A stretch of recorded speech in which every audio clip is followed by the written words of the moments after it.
Bismillahirrahmanirrahim. Assalamualaikum warahmatullahi wabarakatuh. Kisah pertemuan Nabi Musa dengan Nabi Khidir. Ditegur Allah karena merasa paling alim. Kisah ini bermula saat Nabi Musa alaihissalam ditanya oleh kaum Bani Israel tentang manusia yang paling alim di muka bumi. Dijawab oleh Nabi Musa, "Tidak ada lagi yang paling alim di muka bumi selain aku." Akibat jawaban itu, Nabi Musa ditegur Allah. Tak hanya itu, Allah juga menurunkan wahyu kepadanya. Sesungguhnya, aku memiliki seorang hamba di pertemuan dua samudra yang lebih alim darimu. Nabi Musa menjadi penasaran. Wahai Tuhanku, bagaimana aku bisa bertemu dengannya? Allah menjelaskan, bawalah olehmu seekor ikan, lalu simpan dalam keranjang. Di mana ikan itu menghilang, di sanalah hamba itu berada. Hamba dimaksud tak lain adalah Nabi Khidir alaihissalam. Singkatnya kisah, Nabi Musa mengambil seekor ikan lalu memasukkannya ke dalam keranjang. Setelah itu, dirinya berangkat ditemani seorang pemuda muridnya yang bernama Yusha bin Nun. Tibalah keduanya di sebuah batu besar, tetapi bermaksud untuk merebahkan kepala sejenak. Keduanya justru tertidur. Sementara ikan yang ada dalam keranjang mulai meronta hingga akhirnya keluar dan terjatuh ke lautan. Kejadian ini pun diabadikan dalam Al-Quran dalam surah Al-Kahfi. Lalu ikan itu melompat dan mengambil jalannya ke laut. Ketika Nabi Musa terbangun, kawannya lupa mengabarkan kepadanya tentang keberadaan ikan. Keduanya justru melanjutkan perjalanannya selama sehari semalam. Keesokan harinya, Nabi Musa baru berkata kepada muridnya, "Bawalah kemari makanan kita. Sesungguhnya kita telah merasa letih karena perjalanan kita ini." Semula memang Nabi Musa seperti yang tidak mendapati rasa letih, hingga tibalah di tempat yang diperintahkan Allah dan bertanya demikian. Muridnya lantas menjawab, "Tahukah engkau tatkala kita mencari tempat berlindung di batu tadi, sesungguhnya aku lupa bercerita tentang ikan itu, dan tidak ada yang melupakanku kecuali setan, dan ikan itu mengambil jalannya ke laut dengan cara yang sangat aneh." Benar sekali, ikan itu mengambil jalannya di laut, sehingga Musa dan muridnya pun terheran-heran. Musa kembali berkata, "Itulah tempat yang kita cari." Akhirnya keduanya pun kembali mengikuti jejak mereka semula. Keduanya menyusuri jejak mereka semula hingga sampai lagi di batu besar.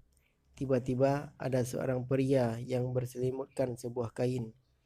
Musa pun mengucap salam dan dijawab oleh pria berselimut yang belakangan dikenali sebagai Khidir itu.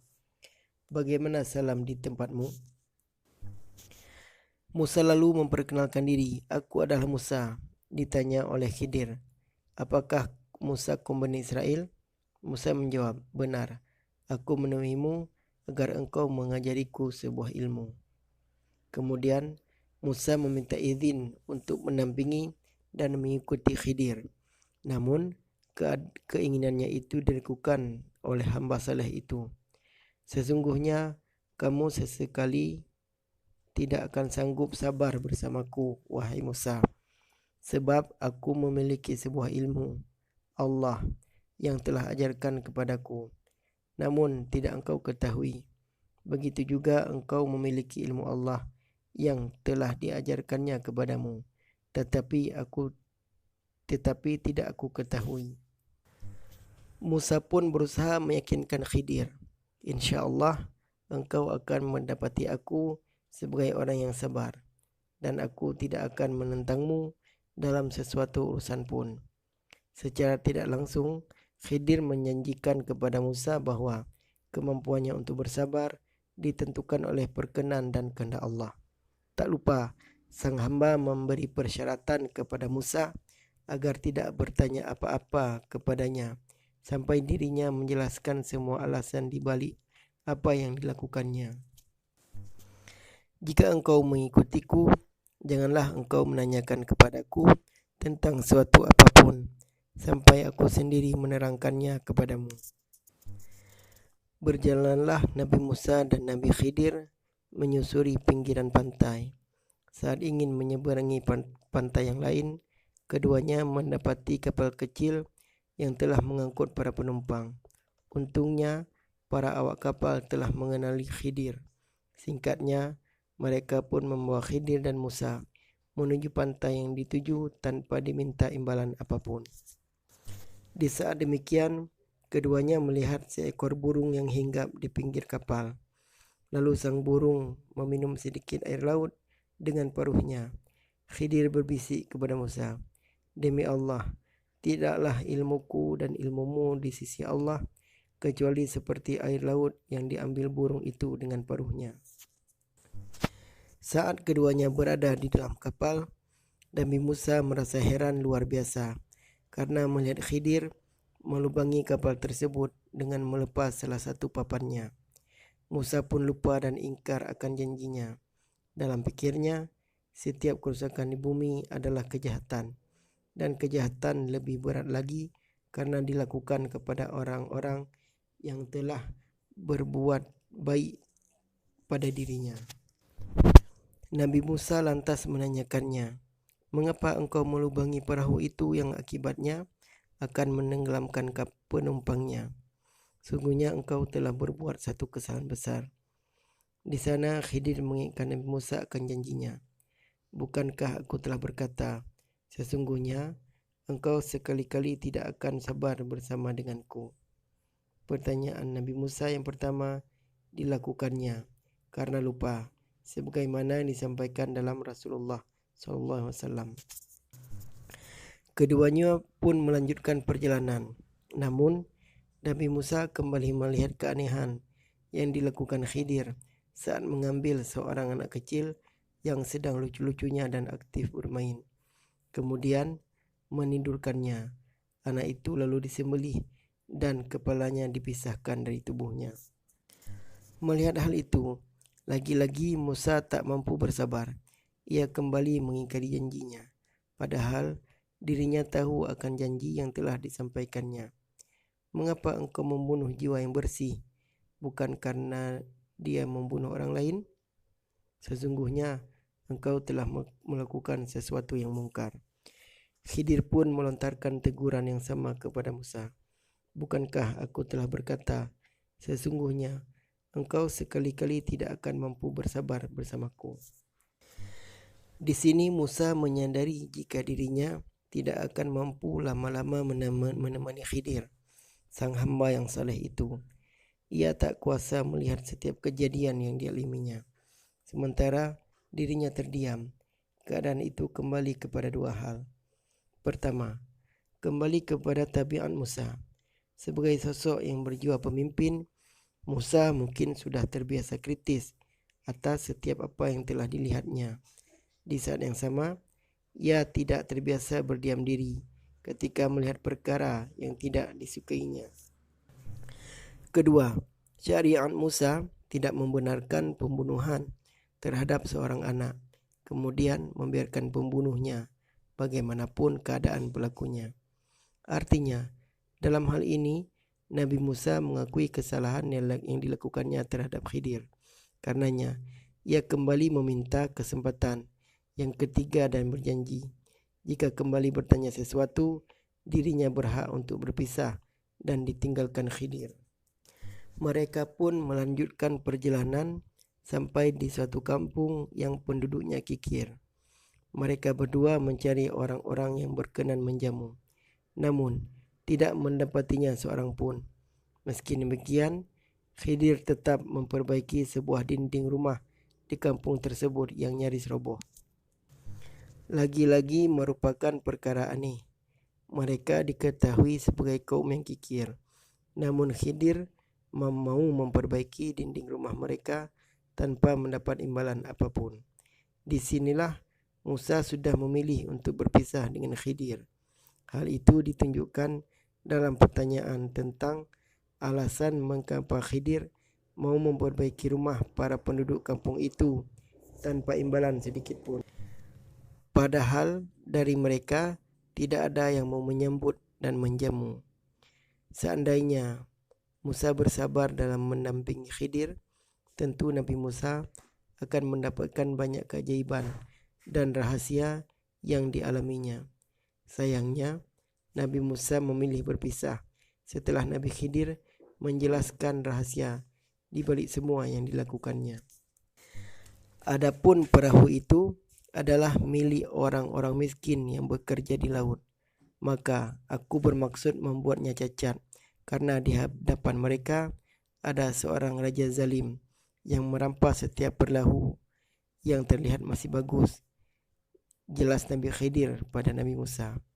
Adapun anak yang aku bunuh itu, kedua orang tuanya mukmin, dan kami khawatir kalau dia akan memaksa kedua orang tuanya untuk durhaka dan berbuat kufur. Maka kami menghendaki bahwa Tuhan mereka akan menggantinya dengan seorang anak laki yang lebih baik kesuciannya daripada anak itu dan lebih sayang kepada ibu bapaknya. Adapun dinding rumah itu adalah milik dua anak yatim di kota tersebut, dan di bawahnya terdapat harta milik mereka berdua, sedangkan ayah mereka orang saleh. Maka Tuhanmu menghendaki agar keduanya mencapai usia dewasa dan mengeluarkan simpanannya itu sebagai rahmat dari Tuhanmu. Aku tidak melakukannya berdasarkan kemauanku sendiri. Itulah makna sesuatu yang engkau tidak mampu bersabar terhadapnya. Pungkas Khidir. Hikmah kisah Nabi Musa dan Nabi Khidir. Dari kisah di atas ada sejumlah pelajaran yang dapat dipetik. 1. Kita sangat dianjurkan untuk berdiskusi atau berdialog dalam urusan ilmu. 2. Seorang alim diwajibkan menyebarkan ilmu yang dimilikinya kepada orang lain. 3. Perjalanan menuntut ilmu merupakan perjalanan istimewa.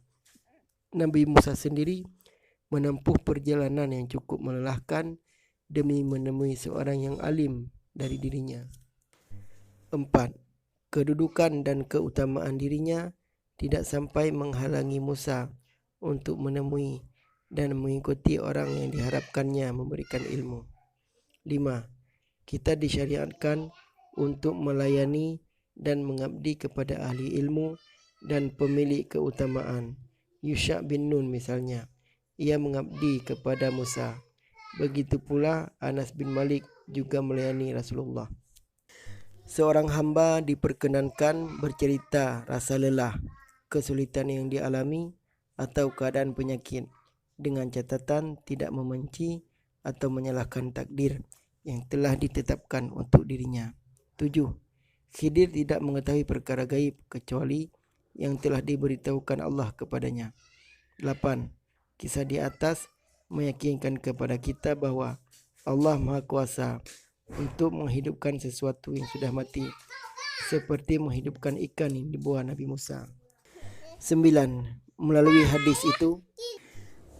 hadis itu kita diajarkan untuk tetap bersikap lemah lembut kepada pengikut atau pelayan kita. Contohnya sikap Nabi Musa terhadap muridnya yang lupa mengabarkan akan hilangnya ikan. 10.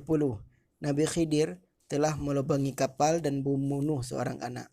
Namun kemudian dikabarkan bahwa apa yang dilakukannya semata-mata perintah dan kehendak Allah sebagai bentuk kasih sayangnya. 11. Seseorang yang bermaksud mengerjakan sesuatu di masa yang akan datang disunatkan mengucapkan insya Allah, yang artinya jika Allah menghendaki. 12. Di antara etika seorang murid atau santri di hadapan gurunya adalah menunjukkan sikap sabar dan menaati setiap perintahnya. 13. Hadis di atas menunjukkan betapa ketika kecilnya ilmu manusia di hadapan Allah. Di dalamnya disebutkan bahwa Khidir berkata kepada Musa, "Tidaklah ilmuku dan ilmumu di sisi Allah kecuali seperti air laut yang diminum oleh burung itu dengan paruhnya." 14. Hikmah Allah yang ditetapkan bagi para hambanya ternyata tidak terlihat. Baru kemudian hikmah yang semula dianggap buruk dan ujian oleh seseorang itu menjadi kenikmatan dan kebaikan. 15. Allah mempersiapkan anak yang saleh dengan kesalehan orang tuanya. Dalam kisah di atas dikatakan bahwa Khidir memperbaiki dinding yang nyaris roboh. Tujuannya untuk melindungi gudang harta yang ditinggalkan kedua orang tua untuk anak-anaknya. 16. Kita juga harus selalu menisbahkan kebaikan kepada Allah. Di saat yang sama, kita juga tidak diperkenankan menisbahkan keburukan kepadanya. 17. Kita diperbolehkan melakukan sesuatu yang bahayanya lebih ringan demi menghindari bahaya yang lebih berat. 18. Kita tidak dilarang untuk merusak sebagian harta demi menyelamatkan harta yang lebih banyak. Saat bepergian, kita disyariatkan untuk membawa perbekalan. Setelah menempuh perjalanan panjang, Musa meminta muridnya untuk mengambil makanan yang dibekalnya. 20. Seseorang harus berhati-hati mengingkari pendapat para ahli ilmu dan orang-orang saleh. Berusahalah untuk mencari dasar, pandangan, dan alasan mereka mengapa bertentangan dengan dugaan orang kebanyakan. Oleh Ustadz Tatam Wijaya, alumnus Pondok Pesantren Raudatul Hafiziyah, Sukaraja, Sukabumi, pengasuh Majelis Taklim Syubbanul Muttaqin, Sukanagara.